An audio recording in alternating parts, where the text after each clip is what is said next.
Ja, øjeblik. Ja. Goddag, unge mand. Goddag. Hvem er de? Jeg kommer fra TDC. Jeg kunne forstå, at du havde et problem med din telefon. Gud, jamen det havde jeg da fuldstændig glemt. Det er jo 5 år siden, jeg ringede til jer.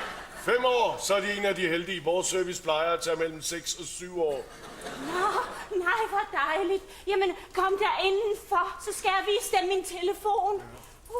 Ja, det var så lige et gebyr på 1000 kroner. Sådan der. Hvad dog? Et dørkarmskrydsningsgebyr på 1000 kroner. Det forstår jeg ikke.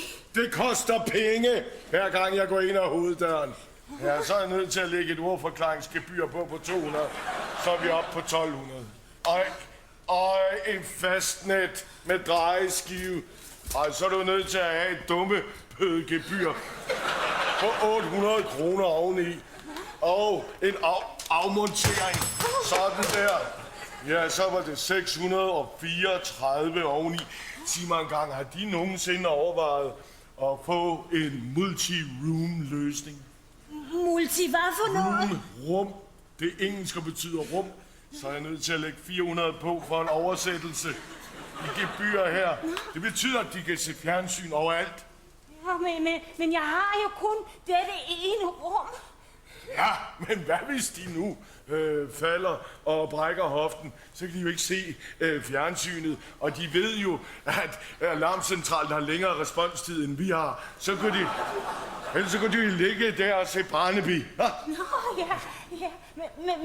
Men kommer de så slet ikke og reparerer min telefon? Nej, det vil Gud jeg ikke gøre. Jeg kommer bare og river den ud af væggen. Jeg er slet ikke kvalificeret til at reparere. Jeg overlader jer til en tekniker. Kan de være hjemme i morgen fra klokken 8 i morgen tidlig, og så til 16. april 2015? Jo, det skulle jeg nok kunne. Ja, men så er jeg vist den, der er gået. Med mindre, at de... Nej, har de egentlig overvejet, at de burde have en alarm herovre? Sådan, at de ligesom kan sikre dem mod tricktyve. Tricktyve? Ja. Er det de der hensynsløse mennesker?